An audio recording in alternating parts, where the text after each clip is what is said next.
Hello dear students, welcome to our channel learn with visualization. आज हम आपके लिए लेकर आए ऐसे सीरियल मेंस 2024 की 18 जनवरी 2025 की शिफ्ट इंग्लिश का डिटेल सॉल्यूशन, जिसमें हम आपको ये आगे ये भी बताएंगे कि कौन से क्वेश्चन को आप चैलेंज कर सकते हैं। अगर किसी का कोई क्वेश्चन है तो वो कमेंट करके पूछ सकता है। चलिए, फर्स्ट क्वेश्चन है, it takes me an hour to get to work at the moment but when the new road is finished it be much quicker. अब देखिए यहाँ पर क्या लिखा है, इट बी, पहले समझिए, it takes me an hour, मुझको 1 घंटा लगता है अपने काम पर जाने के लिए। But when the new road is finished, जब नई रोड का निर्माण हो जाएगा तब मुझे और मैं जल्दी पहुंच पाऊंगा। किसका सेंस फ्यूचर ले जा रहा है, तो यहाँ क्या होना चाहिए था, सिंपल विल, मतलब it will be much quicker, मैं जल्दी पहुंच जाता। सिंपल इसका आंसर ये है, विल होना चाहिए था यहाँ। और एक चीज़ एरर इसमें यही दिखा रही थी, अगर किसी को ये बात नहीं समझ आती इतना भी समझ सकता था कि यहाँ पे हेल्पिंग वर्ब नहीं दी है। विदाउट हेल्पिंग वर्ब तो कोई सेंटेंस बन नहीं सकता। No other book in the series be captive sorry no other book in the series captivated readers as dash as the final installment। मैं आपको प्रीवियस सेशन में बता चुका हूँ कई बार, फिर बताता हूँ। देखिए, एज और एज के बीच में सिर्फ और सिर्फ क्या आती है, पॉजिटिव डिग्री। सो एज के बीच क्या आती है, पॉजिटिव डिग्री। ये क्या होनी चाहिए थी, पॉजिटिव डिग्री। एज किसके लिए यूज होता है, नेगेटिव या पॉजिटिव सेंटेंस दोनों के लिए यूज हो जाता है ना। और सो एज सिर्फ और सिर्फ नेगेटिव सेंटेंस के लिए यूज़ होता है। चलिए देखते हैं यहाँ क्या होना चाहिए था। देखिए, मोर किसके लिए आता है, कंपैरेटिव के लिए कोई सेंस नहीं है। मोस्ट सुपरलेटिव के लिए कोई सेंस नहीं है। मैनी है तो इसके बाद प्यूरल होनी चाहिए थे, प्यूरल नाउन होती है, many boys, many girls, many pens होना चाहिए था। इसका कोई सेंस नहीं है तो मैनी भी नहीं, तो एक ही आंसर है, मच। ओके, चलिए आगे बढ़ते हैं। नेक्स्ट क्वेश्चन क्या दिया है, pull out all the stops, मतलब क्या होता है, pull out all the stops, मतलब हर वो प्रयास करना जिससे आप सक्सेस हो जाएं। इस ईडियम का ये मतलब है। तो wait patiently for something favourable time, कोई सेंस नहीं। To do everything to make something successful, यही आंसर है इसका। कीप थिंग्स सिंपल, कोई सेंस नहीं। Give up easily without thinking much, गलत। देखिए अब क्या दिया है वर्ड, जेनरस। मैं आपको पिछले एक सेशन में बता चुका हूँ, जिसने नहीं देखा है वो देखें। वोकैब को एक नए तरीके से पढ़ाने का, आपको पढ़ने का अंदाज मिल जाएगा। अगर आप वोकैब नहीं याद कर पा रहे हैं तो याद होने लगेगी। देखिए, जिस भी वर्ड में OUS सफिक्स होता है वो क्या बनती है, एडजेक्टिव। ठीक है, पहले तो जेनरस मीन्स क्या होता है, बिग हार्टेड, छोटा छोटा लिखता हूँ, बिग हार्टेड। मैग्नेनिमस, ये इसका, या तो लिख सकते हैं चैरिटेबल।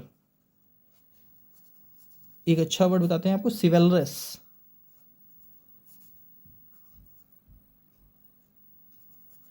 सिविलरस, चैरिटेबल। अल्ट्रुइस्टिक, ये भी इसका वो अल्ट्रुइस्टिक परोपकारी होता है सेंस, लेकिन इसका साइनोनिम में आ सकता है। बेनिवोलेंट इसका साइनोनिम में आ सकता है। सेल्फिश, अब यहाँ देखिए क्या वर्ड लिखा है, सेल्फिश, यही इसका आंसर है। अब लेकिन सिर्फ सेल्फिश वर्ड बता के नहीं छोड़ेंगे, मैंने आपको बताया ना, वोकैब को नए तरीके से पढ़ने का अंदाज है एक। जिस भी वर्ड में ISH सफिक्स होता है उसका सेंस निकलता है लाइक, के जैसा, है ना। जैसे चाइल्डिश, बच्चे जैसा व्यवहार। फुलिश, बेवकूफ़ की तरह, है ना। और क्या हो सकता है, बॉयश, लड़के की तरह। अब कुछ लोग के दिमाग में आ रहा होगा पिंकिश, रेडिश, ऐसे वर्ड नहीं बनते। ये पिंकिश, पिंक कलर जैसा कुछ नहीं होता, कि गलत होता है ना। किसी भी कलर के बाद ब्लूइश, ब्लैकिश, ये सब इलॉजिकल है, गलत होता है। चलिए आगे बढ़ते हैं। नरेशन से क्वेश्चन पूछा गया, I am determined to publish my findings the scientist asserted confidently. इसका क्या पूछा है, रिपोर्टेड स्पीच की पूछी है, रिपोर्टेड स्पीच दी है। तो ये देखिए, the scientist confidently asserted that she was determined to publish her findings. अब देखिए यहाँ क्या दिया है, the scientist asserted confidently, that तक तो ठीक है। अब यहाँ देखिए क्या लिखा है, प्रेजेंट है तो किस में जाएगा, पास्ट में वॉज सही, वॉज हो सकता है, रुक जाते हैं। इज़ गलत, हैड पास्ट को सीधे पास्ट परफेक्ट में ले गया, गलत। वुड बी कोई सेंस नहीं है, एक ही आंसर है। ओके, यहाँ पर सेम लिखा था ना, द साइंटिस्ट कॉन्फिडेंटली असर्टेड, तो मैंने डैट डैश कर दिया, the scientist confidently asserted, the scientist confidently asserted. Okay that, बाकी ये इसमें अंतर था, she would be, she had determined, तो मैंने उसको चेंज किया। चलिए आगे बढ़ते हैं। सॉरी, PQRS दिया है, क्या दिया, बिगनिंग इन द, पहले देखिए PQRS या पैराजम्बल्स को अरेंज करने के तरीके सबसे पहले जाइए कि ऑप्शन को एलिमिनेट करिए, कौन सा ऑप्शन हो नहीं सकता। बिल्कुल जब आप ऑप्शन को एलिमिनेट करेंगे तो ऑटोमेटिक आप पहुंच जाएंगे अपने आंसर के करीब। कैसे, देखिए जैसे वॉज, सेंटेंस वॉज से थोड़ी शुरू हो सकता है, लेकिन वो जब वो क्या हो, क्वेश्चन मार्क हो या इंट्रोगेटिव सेंटेंस हो, तब वॉज से होना थोड़ा सा वो लग रहा है ना। एक मिनट सोच के देखते हैं, रुक जाते हैं, है ना, एक सेकेंड। चलिए शुरू करते हैं। Was long a mystery and, इससे सेंटेंस शुरू होगा नहीं, तो बी, फर्स्ट ऑप्शन गलत। अब देखते हैं सेकेंड, ए से beginning in the 90th century, question हो सकता है। चलिए आगे बढ़ते हैं। सी से हो सकता है, अरे सॉरी, हो सकता है शायद, देखते हैं। और three competing theories emerge to solve it, इससे तो सेंटेंस शुरू नहीं हो सकता। तो डी वाला गलत, मतलब आपका फर्स्ट और थर्ड ऑप्शन कट चुका है ना। अब क्या बचा, सेकंड और फोर्थ। अब देखिए ए, सी के बाद यहाँ बी दिया है, पढ़िए, देखिए सी से पढ़ना शुरू करते हैं। The origin of the moon was long a mystery and beginning in the 90th century, three competing theories emerge to solve it. मुझे तो सही लग रहा है, लेकिन एक बार सेकंड भी पढ़ लेते हैं। चलिए पढ़ के देखते हैं। A, beginning in the 90th century was long a mystery and three competing theories emerge to solve it, the origin of the moon. अब देखिए सेंटेंस को उसने सी पे खत्म किया, सेंटेंस यहाँ सी पे खत्म नहीं हो सकता ना। एक बात आपको ये भी ध्यान रखनी है कि सेंटेंस किस पे खत्म हो रहा है, आप उससे भी जा सकते थे, ए सी बी डी। आप एक बार चेक करके देखिए। वॉज, देखिए एंड है लास्ट में, एंड जब एंड जुड़ता है तो उसके बाद तो आप कुछ ना कुछ तो बताना पड़ेगा ना। तो जिसमें लास्ट में बी दे रखा है वो तो वैसे ही गलत है। Got my point. ए को पढ़िए, इन द 90th सेंचुरी, ये तो एक बार क्वेश्चन खड़ा कर सकता है कि शायद होगा, है ना। सी में the origin of the moon, जब उसकी मून की ओरिजिन बता रहे हैं तो कुछ ना कुछ तो आगे बता रहे होंगे ना। तो सी से तो ऑप्शन सी से हो सकता था, लेकिन हमको शुरुआत से भी चेक करना पड़ता। अब देखिए ए, इसको दोबारा पढ़ के बताता हूँ। Beginning in the 90th century was long a mystery and three competing three, मैंने क्या बताया था, इससे सेंटेंस खत्म नहीं हो सकता, ठीक है। तो ये गलत, सेंटेंस एक ही, इससे सेंटेंस शुरू होगा। अब पढ़ के देखिए, अभी मैंने पढ़ के बताया था ना। चलिए ज़्यादा समय उस पर वेस्ट करना सही नहीं है, आगे बढ़ते हैं। जिसको समझ में नहीं आया वो दोबारा रिपीट करके देखेंगे। मैंने क्या बताया, बस पैराजम्बल्स के ऑप्शन एलिमिनेट करिए, जैसे जैसे आप ऑप्शन एलिमिनेट करते जाएंगे वैसे वैसे सेंटेंस कटता जाएगा। अब देखिए यहाँ 1 और 6 को डेफिनेट कर रखा है और बीच का सेंटेंस को अरेंज करना है। इनको अरेंज करने के लिए वही एक तरीका कि आप ऑप्शन को पकड़िए, कोई दो पेयर बनाइए, जो दो पेयर आपस में इंटर कनेक्टेड हो, जिनको आप अलग नहीं कर सकते। मुझे एक चीज़ दिख रही है 6 में, देन किस में आता है, कंपैरेटिव में। अब देखिए, और यहाँ मुझे पी में दिख रहा है हायर, मतलब कंपैरेटिव डिग्री दिख रही है। तो मुझको इतना समझ में आ रहा है कि पी पर सेंटेंस खत्म होगा तभी वो देन से कनेक्ट कर पाएगा। ये देखिए इसमें लास्ट में इसमें भी पी है, इसमें पी, इसमें नहीं है, तो इसको मैं काट दूंगा। कोई दिक्कत, एनी प्रॉब्लम, ठीक है। अब चलिए आगे बढ़ते हैं और देखते हैं। इंडिया, अब सेंटेंस को पढ़ के देखते हैं। India has been a land, अब पी से तो सेंटेंस होगा नहीं, and the learned man has been in higher steam, कोई सेंस मुझे तो नहीं लग रहा, लेकिन एक बार और पढ़ लेते हैं। एस से पढ़ के देखते हैं। सेंटेंस जैसे ऑप्शन है वैसे ऑप्शन से जाते हैं। मैंने पी से तो काट दिया, पी से पढ़ने का सेंस नहीं है, आर से पढ़ते हैं। इंडिया हैज़ बीन, अब देखिए यहाँ has been a land, direct but से कैसे सेंटेंस जोड़ दिया आपने। But in the sense that learning has always been very highly valued. कोई सेंस नहीं दिख रहा मुझे तो, है ना, तो यहाँ क्या सेकंड गलत। अब देखिए आपके दो कट चुके हैं ऑप्शन, अब बचे हैं सिर्फ दो। अब एक बार क्यू से पढ़ के देखते हैं। India has been a land of learning through the ages, as not indeed the sense that education has been universal, but in the sense that learning has always been very highly valued, and the learned man has been in higher esteem. उसके बाद क्या है, then the warrior और the administrator. ये तो मुझे लग रहा है, लेकिन एक बार इसको पढ़ के देख लेते हैं।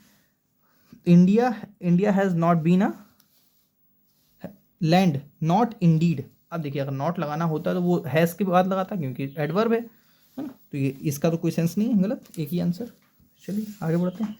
ये भी एक अरेंज सेंटेंस दिया है अरेंज करने को। अब देखिए अभी मैंने पीछे बताया, आप वर्ड ऑप्शन को एलिमिनेट करिए सॉरी। एंड, अगर एंड से सेंटेंस शुरू कर रहा है तो उससे पहले तो कुछ दिया होगा, तो यहाँ देखिए डी से जो ऑप्शन है वो कटेगा। फोर्थ गलत, फोर्थ तो मेरा ऑप्शन हो ही नहीं सकता है। और पढ़ते हैं। It requires, it what it, मतलब कुछ तो होगा ना, इट आपने किसी चीज़ के लिए इट यूज़ किया होगा ना, तो इट गलत। कहाँ ए ऑप्शन कहाँ है, ए अगर कोई ऑप्शन ए से शुरू हो रहा है, सेकंड गलत। ठीक है, अब मेरे पास दो ऑप्शन बचे, बी और फर्स्ट और थर्ड। पढ़ के देखते हैं, फर्स्ट को पढ़ के देखते हैं। In order for life to be liveable, D and favourable circumstances, it requires constant sustenance that enable it to grow and develop। मुझे तो आगे पीछे लग रहा है, एक बार ये वाली पढ़ के देखते हैं। B, in order for life to be liveable, A, it requires constant sustenance, D and favourable circumstances, C, that enable it to grow. यही आंसर है। ओके, मतलब आप ऑप्शन एलिमिनेट करिए और आंसर तक पहुंचिए। ठीक है, ये वाला तो हो गया। चलिए आगे बढ़ते हैं। नेक्स्ट क्वेश्चन क्या दिया है, Rashid was not able to pain after the accident. अब क्या देखिए, एक आपने सुना होगा, I can not tolerate it any more, मतलब मैं इस चीज़ को और बर्दाश्त नहीं कर सकता। वहाँ जो टॉलरेट शब्द है उसकी जगह बियर लगा सकते हैं, I can not bear it any more, है ना, एनी मोर। ठीक है, bear, Rashid was not able to dash the pain, मतलब जो एक्सीडेंट का पेन है वो और ज़्यादा बर्दाश्त नहीं कर पाएगा, है ना।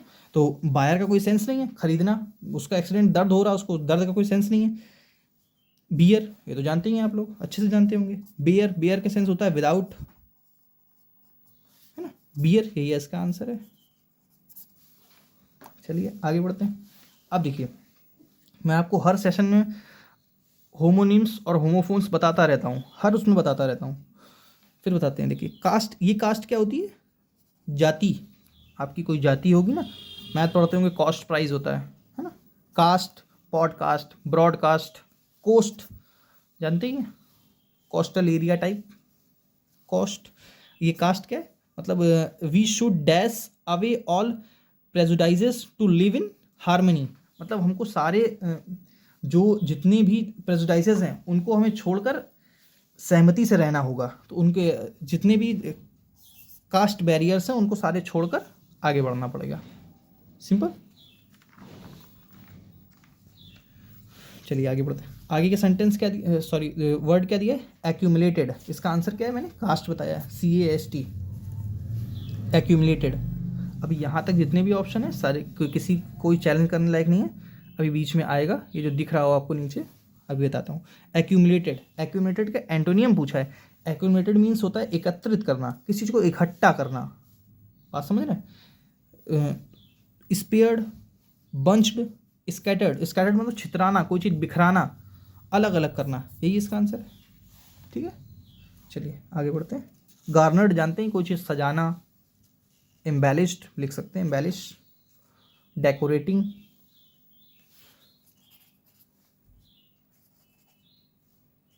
गार्नर्ड है, डेकोरेटेड लिख दीजिए, ये लीजिए। The teacher inform that the exam had been. अब इसका देखिए इनडायरेक्ट स्पीच पूछिए, है ना। इन्फॉर्म्ड, यहाँ देखिए पास्ट है, इन्फॉर्म्स, ए ऑप्शन गलत, इन्फॉर्म्ड हो सकता है, इन्फॉर्म्ड ये भी है, सॉरी मैं 3 ऑप्शन लिखे हैं, एक लिखना भूल गया, कोई नहीं। दे हैड बीन, अब यहाँ देखिए क्या दिखा है, हैड बीन। हैड बीन कब आता है, क्या हैज़ बीन हो सकता था, लेकिन यहाँ क्या दिया है, इन्फॉर्म्स, ये तो पहले ही कर चुका है। वॉज बीइंग कंटिन्यूस, ये तो हो ही नहीं सकता, एक ही आंसर है, postpone. Exam has been, has, had, simple. Present perfect का पास्ट परफेक्ट बनता है। अब देखिए एक सेंटेंस पूछा तो एसएससी ने, द मैंगो इज, जो हिंदी, जो बच्चे, जो स्टूडेंट्स हिंदी वर्जन में पेपर दे रहे थे, उनकी स्क्रीन में आया the mango is dash fruit, और जो इंग्लिश वर्जन में पेपर दे रहे थे उनके में आया the mango is the dash fruit. आप देखिए इस जो हिंदी वर्जन के जितने भी बच्चे हैं वो उसको चैलेंज कर सकते हैं क्वेश्चन को, उनको पूरे मार्क्स मिलेंगे, क्योंकि यहाँ पे आप स्वीट भी लगा सकते हैं और स्वीटेस्ट भी लगा सकते हैं। स्वीटली और स्वीटर का तो कोई सेंस नहीं है, लेकिन इन दोनों के लिए अगर यहाँ आप स्वीट लगाते हैं तो आपने सुना होगा, अगर आप स्वीट लगाते हैं तो क्या लिखना पड़ेगा, मैं नीचे लिखता हूँ, the mango is a sweet fruit.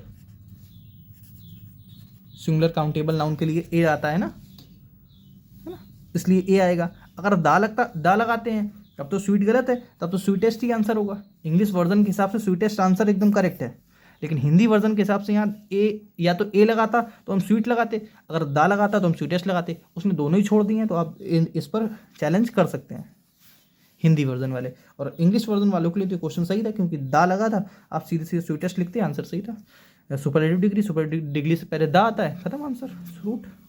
चलिए आगे बढ़ते हैं। आपका कोई भी क्वेश्चन हो जिसको आपको लगता है कि चैलेंज करना चाहिए, एक बार कमेंट करें, या ईमेल एड्रेस डिस्क्रिप्शन में आ रहा होगा, उस पर आप भेज सकते हैं मुझे, आपके सवाल का जवाब बिल्कुल मिलेगा। चलिए आगे बढ़ते हैं, क्या लिखा, the DM ordered the police to work all night and put an end to those rights. DM district magistrate लिखा था उसमें, मैंने डीएम लिख दिया शॉर्ट में। तो इसका क्या नरेशन से क्वेश्चन पुटअप किया, द डीएम टोल्ड द, अब देखिए ऑर्डर्ड पास्ट है तो यहाँ पास्ट है, ये भी the DM told police, the DM told police, मतलब इसमें तो कोई अंतर नहीं है। अब मुझको इधर देखना है, सिंपल यहाँ देखते हैं, work all night and put an end to these rights, मतलब इन विद्रोही को पूरी रात काम करिए और इस विद्रोह को ख़त्म करवाइए। डीएम ने पुलिस को ऑर्डर दिया। अब यहाँ देखिए क्या दिया, work all night to put an end these rights. अब यहाँ देखिए यहाँ क्या दिया था ऑप्शन में, to work all night and put, अब यहाँ इन लोगों ने टू लगा दिया, गलत है। Work all night and put to end, यहाँ पुट एन एंड था, है ना। वर्क ऑल नाइट, यहाँ देयर राइट्स कर दिया, गलत, एक ही आंसर है इसका, A, all night and put an end to these rights. चलिए आगे बढ़ते हैं। ये मुझको बहुत ही बेहतरीन क्वेश्चन लगा इनका। कंप्लीट डायलॉग, मतलब डायलॉग को कंप्लीट करिए ईडीएम के थ्रू। जैसे यहाँ क्या लिखा है, I am so nervous I don't think, मतलब दो पर्सन है ए और बी आपस में बात कर रहे हैं, उसने ए ने बोला I am so nervous I don't think I should make a speech tomorrow, I make the speech tomorrow, मतलब मैं बहुत नर्वस हूँ, मुझे नहीं लगता मैं कल स्पीच बोल पाऊँगा, है ना। टुमारो की स्पेलिंग एक बार कमेंट करेंगे और इसको नोट करके, टुमारो की स्पेलिंग पूछी जाती है। तो बी ने कहा no you are just getting dash you have prepared for this, मतलब तुम इसके लिए प्रिपेयर हो, तुम सिर्फ कोल्ड फीट हो, मतलब तुम नर्वस हो चुके हो काफ़ी, और उसके लिए कौन सी इडियम आती है, कोल्ड फीट। कोल्ड हैंड का कोई सेंस नहीं, कोल्ड फुट, हॉट फीट तो कुछ होता ही नहीं है। खैर आगे बढ़ते हैं। अब देखिए यहाँ अरेंज द सेंटेंस दिया है, इसके लिए मुझे दूसरा पेज दिखाना पड़ेगा।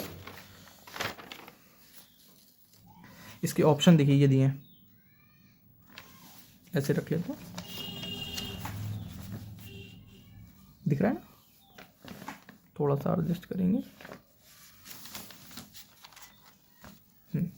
ठीक है, ओके दिख रहा है। पढ़ते हैं। अब देखिए अरेंज द सेंटेंस दिया है, ये भी अरेंज द सेंटेंस दिया है, as cost of raw materials can't be reduced exporters. अभी मैं बता, सबसे पहले ऑप्शन को एलिमिनेट करिए। अब देखिए दीज, व्हाट दीज, मतलब कुछ तो पहले दिया होगा ना, मतलब जो भी ऑप्शन सी से शुरू हो रहा होगा उसको हम सबसे पहले काट देंगे, ओके। जो भी ऑप्शन सी से दे रखा होगा वो सबसे पहले काटेंगे। सी से काट दिया। अब देखिए और बढ़ते हैं, डी को पढ़िए। To get these large orders, what these large orders, तो मतलब जो भी डी से ऑप्शन है उसको काटेंगे। मेरे 2 ऑप्शन कट चुके हैं, मतलब आधी जर्नी मैंने पार कर ली। अब देखिए, अब ए और बी से बचा। ए से पढ़िए, as cost of raw materials can't be reduced, exporters try to cut labour cost sorry. अब देखिए, एज एज तो सेंटेंस किसी को जोड़ के लेके आता है ना, तो ए से भी सेंटेंस नहीं होगा। एक ही आंसर है, बी सॉरी डी। तो इसका आंसर क्या होगा, पढ़ के बताता हूँ। हाँ ये डी, ये टू गेट दीज, सॉरी मैं डी से ही पढ़ने लगा, B. Large MNCs in the garment industry in Europe and America order their products from Indian exporters.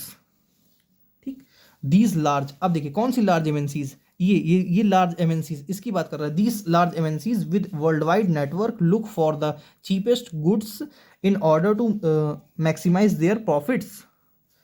To get these large orders, कौन से लार्ज ऑर्डर्स, ये large orders. Indian garments exporters try hard to cut their own cost. आगे बढ़ते हैं। A, as cost of raw materials, अब देखिए कौन से कॉस्ट, ये as cost of raw materials can't be reduced, exporters try to cut labour cost. Where earlier a factory use to employ workers on a permanent basis, sorry, now they employ workers only a temporary basis, so that they do not have to pay workers for the whole year। अब यहाँ do not have, यहाँ have क्यों आया है comment करेंगे। जिसने पिछला session देखा होगा वो कंफर्म इस बात को जानता होगा, जिसने नहीं देखा वो देखेगा तो जान जाएगा। यहाँ भी देखिए एक ये दिया है इडियम, अरे सॉरी पैराजंबल दिया है, इसके ऑप्शंस ये देख लीजिए, ये दे रखे हैं। अब पहले क्वेश्चन बढ़ते हैं, वही एक ही तरीका अपना। सबसे पहले ऑप्शन को एलिमिनेट करेंगे। क्वेश्चन पहले ए ऑप्शन पढ़ेंगे। Psychotherapy is a voluntary relationship between the one seeking treatment or client and the one who treats or the therapist. हो सकता है जो ए से ऑप्शन उसको नहीं काटेंगे, हो सकता है, रुक जाते हैं। The relationship is conducive for building the trust of the client so that problems may be freely discussed. अब देखिए हमारा क्लाइंट ट्रीटमेंट के लिए गया है ना, लेकिन अभी यहाँ पे उस क्लाइंट और उसके प्रॉब्लम्स को डिस्कस कर रहा है, ट्रस्ट दिखा रहा है, मे बी फ्रीली डिस्कस करना चाह रहा है ना। तो ये तो बी से तो ऑप्शन शुरू नहीं, क्योंकि ए के बाद बी आना चाहिए था। Got my point. तो जिसमें भी बी से ऑप्शन तो है ही नहीं, खैर कोई नहीं, बैड लक। आगे बढ़ते हैं। The purpose of the relationship is to help the client to solve the psychological problems being faced by her or him. Psychotherapies aim at changing the maladaptive behaviors, decreasing the sense of personal distress and helping the client to adapt better to his environment। अब देखिए यहाँ behaviours decreasing की बात कर रहा है, mail adaptive की बात कर रहा है, डिस्ट्रेस की बात कर रहा है, हेल्पिंग की बात कर रहा है, लेकिन ए से डी से पहले ए कंपलसरी है। अब यहाँ देखिए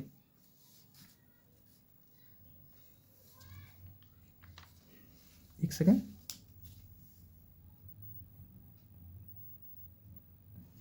मैंने क्या कहा, डी से पहले ए कंपलसरी है। अब देखिए जिसके बाद भी डी के बाद ए थर्ड गलत, डी के बाद ए गलत, डी के बाद ए गलत, एक ही आंसर है। ओके, बस आपको इसी तरह सिर्फ और सिर्फ एलिमिनेट करते जाइए क्वेश्चंस को, आपका आंसर निकलता जाएगा। अब देखिए सिंपल पैसिव दिया है, पास्ट का पैसिव पास्ट में ही रहेगा, पास्ट इंडेफिनिट पे दिया है। वॉज नॉट, यहाँ नेगेटिव तो है नहीं, तो ये गलत। हैज़ प्रेजेंट में ले गया, वॉज ये हो सकता है गलत, इज प्रेजेंट में ले गया। अब ये पास्ट इंडेफिनिट को दिखा रहा है। नॉइस हर्ड बाय यू, ये आंसर है। इनहेंस क्या होता है, किसी चीज़ को बढ़ाना, एनलार्ज, एक अच्छा वर्ड आपको बताता हूँ, ईक, दैट इज ईक, है ना। ईक, एनलार्ज, बढ़ाना, वृद्धि करना किसी चीज में। एनरिच, ये भी इसका ऑप्शन हो सकता है, अभी बताता हूँ। मिरेकल जानते हैं, जादू टाइप। रिलेवेंस, रिलेवेंस, पर्टिनेंस बोल सकते हैं, संबद्धता, संबद्धता, अगर मैं सही लिख पाता हूँ, संबद्धता। याद, मैं हिंदी लिखना अवॉइड ही करता हूँ, क्योंकि आप वोकैब तभी याद कर पाएंगे जब आप हिंदी लिखना छोड़ेंगे। आपको हिंदी लिखनी है तो एक ऐसा वर्ड लिखिए जो आपको याद हो, बहुत बहुत ईजी वर्ड लिखिए। जैसे इनहेंस नहीं पता तो इनलार्ज तो आप समझ सकते हैं ना, अभी समझाता हूँ, अगर नहीं समझ सकते तो अभी मैं समझाता हूँ। या डेवलप, इस वर्ड से तो अच्छे से वाकिफ़ होंगे। मिरेकल जानते हैं। इम्पेयर, अब देखिए जिस भी वर्ड में इम, इर, अभी आगे आने वाला है एक वर्ड, वो उसमें बताने वाला था, लेकिन यहाँ बता देता हूँ। इम, इर, इन, जिनमें भी ये प्रीफिक्स होता है वो हमेशा नेगेटिव वर्ड बनते हैं, ठीक है। आप अब हर जगह इम या इन मिल जाए तो आप उसको नेगेटिव ही नहीं, इंडिया को आप नेगेटिव बता दें, ऐसा वर्ड नहीं। मतलब इंग्लिश में आप कभी रिजिड नहीं हो सकते हैं किसी चीज़ को लेकर, बात समझ रहे हो मेरी। इंग्लिश एक ऐसा सब्जेक्ट है जहाँ पर हस्बैंड, अब हस्बैंड, हस्बैंड तो पति होता है, लेकिन I want to husband your money, अब यहाँ हस्बैंड का सेंस है कि मैं आपकी मनी को यूज़ करना चाहता हूँ, है ना। इन दोनों सेंटेंस में अंतर हो जाता है ना, तो आप एक वर्ड से किसी चीज़ का सेम मतलब नहीं निकाल सकते। लेकिन यहाँ पर अधिकतर जब भी किसी वर्ड में इम, इर, इन, डिस, डी, ई, मिस जब प्रीफिक्स होता है तब उसका वर्ड नेगेटिव निकलता है। जैसे पेयर, पेयर मिलाना, और इम्पेयर, पेयर ना मिलाना, है ना। बस यही इसका आंसर है, नेगेटिव एक यही वर्ड दे रखा है। अब इसमें एक वर्ड दिया एनरिच, मैंने ये वर्ड इसीलिए ये जगह छोड़ी कि मुझे समझाना था। देखिए जब भी किसी वर्ड में इन सफिक्स हो या प्रीफिक्स हो, प्रीफिक्स सफिक्स, जब भी ये सफिक्स से प्रीफिक्स होते हैं इन, इसका ये क्या बनते हैं, पार्ट ऑफ स्पीच हिसाब से वर्ब। जैसे दो वर्ड बताता हूँ, जगह नहीं बची, दूसरे पेन से लिख देता हूँ। एन, जैसे इंश्योर, एनलार्ज, एनलार्ज मैंने देखिए ऊपर ही लिखा था। और कोई वर्ड लिखता हूँ, इंकरेज, मतलब किसी के अंदर करेज भर देना, है ना। स्ट्रेंथन, किसी के अंदर ताकत भर देना, मतलब कोई चीज कर देना। डार्कन,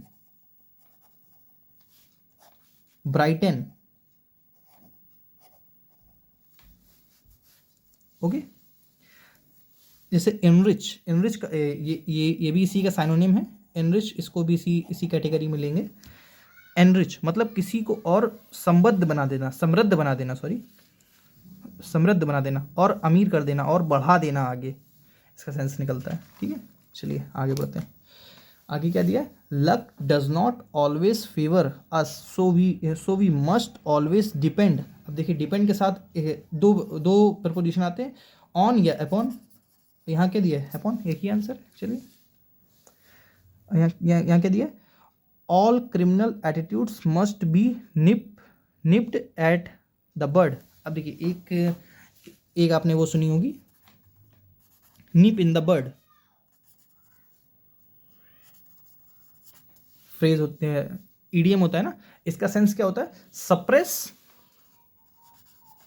मतलब किसी को दबाना, या destroy something at an early age, मतलब किसी ऐसी उग्र चीज को बहुत बहुत जल्दी दबा देना, खत्म कर देना उसको। लिख देता हूं, जिसको नहीं याद है वो नोट कर लेंगे। Destroy something at an early age, stage लिख लीजिए, अर्ली स्टेज। अब देखिए यहाँ तो सिंपल उसने स्पेलिंग पूछी थी, मस्ट बी निप्ड। अब मैं कभी आपको ये डबल पी क्यों हुआ, कभी ये स्पेलिंग एरर लेके आऊँगा तब समझाऊंगा अच्छे से, अभी यहाँ लेके जाऊँगा तो बहुत टाइम लग जाएगा। खैर आप इस ईडीएम का मीनिंग लिख लेंगे, सप्रेस और या destroy something at an early stage. यहाँ 22 नंबर क्वेश्चन पे क्या दिया है, mister Amit Kumar proprietor, proprietor क्या होते हैं, बिजनेसमैन वगैरह। मिस्टर अमित कुमार, ये क्या नाउन की जानकारी दे रहा है, नाउन एपोजिशन बोलते हैं, लेकिन हम इतना टेक्निकल नहीं जाएंगे, सिंपल आपकी भाषा में समझाते हैं। Mister Amit Kumar proprietor of Zyling pens, मतलब ये उनकी जानकारी दे रहा है। इज नोन फॉर होगा, is known for mister Amit Kumar. एक मुझे तो इंसान मतलब मैन लग रहा है आदमी, तो यहाँ दे तो कोई सेंस नहीं है ना। फॉर ऊपर से फॉर के बाद क्या आता है, प्रपोजिशन आती है। प्रपोजिशन सब्जेक्टिव हो सकती है, एक ऑब्जेक्टिव हो सकती है। अगर प्रोनाउन है तो प्रोनाउन को ऑब्जेक्टिव केस लिखते हैं, सब्जेक्ट होता है। नाउन है तो नाउन तो सब्जेक्टिव भी वही होती है और ऑब्जेक्टिव भी वही होती है। ऑब्जेक्ट क्या होता है, जैसे ही का ही का हिम, सी का हर, है ना, ये लिखा है, ये तो आंसर होगा नहीं क्योंकि ये कोई लड़का है, इसलिए हर होगा नहीं, एक ही आंसर। हिज, इट तो किसी निर्जीव चीज के लिए, नॉन लिविंग थिंग के लिए यूज होता है। इसका आंसर क्या है, हिज। मतलब क्या है, mister Amit Kumar proprietor of Zyling pens is known for his honesty and decent behaviours in the business arena. ये तो हो गया था, ये भी हो गया था, ये भी हो गया था, 22 नंबर पे हो गया था। चलिए आगे बढ़ते हैं। नेक्स्ट क्या दिया, a sudden and violent change और अपहीवल। मतलब कोई चीज़, कोई ऐसा सडन चेंज आ गया और एकदम से अशांति फैल गई, उग्र हो गई, उग्रता हो गई। तो इसका क्या, उग्रता, अशांति, टर्बुलेंस। सिंपल टर्बुलेंस, या एक वर्ड ले सकते हैं एजिटेशन। ओके, ट्रैंक्विलिटी, सेरेनिटी, शांत, काम, कूल, पीस, काम। एक वर्ड लिखता हूँ क्वाइट। चलिए क्वाइट से कुछ मेरे दिमाग में आ रहा है, समझाता हूँ। इसका मतलब बताएंगे, क्वाइट, क्वेंट। ओके, ये जो QUIET है, इसका मतलब होता है, इसका मतलब क्या होता है, शांत। और ये क्वाइट जिसमें लास्ट में ई आ रहा है, इसका होता है कंप्लीटली, मतलब कंप्लीटली, टोटली, है ना। इस क्वाइट के जानते हैं, एबॉलिश, कैंसिल। क्वेंट क्या होता है, पेक्यूलियर, स्ट्रेंज, अरे sorry, peculiar, strange. What my point, queer लिख सकते हैं एक word, QUER, queer. Tranquillity, serenity, ये तो एक ही कैटेगरी के साइनोनिम में, शांति के लिए यूज होते हैं। Peace, calmness. अब यहाँ देखिए एक पैरा नंबर और आ गया, आराम से पढ़ते हैं। ऑप्शन एलिमिनेट करना है, लेकिन बेड लक, इसमें देखिए सारे सेंटेंस सी से शुरू हुए। फिर मैंने क्या बताया था, जब सेंटेंस सेम हो जाए तो क्या करें आप, ऐसे जब वो दो सेंटेंस उसने फिक्स कर दिए थे 1 और 6, तब उसके बीच में क्या करते हैं कि आप पेयर ढूंढिए, ऐसा पेयर जो एक साथ ही जुड़े, वो अलग ना हो पाए, है ना, ऐसा पेयर ढूंढते हैं। अब देखिए एक तो कन्फर्म है, सी क्या नाम है यार, Huangdi was the founder of Qin dynasty and was the first ruler of unified China in 221 BC।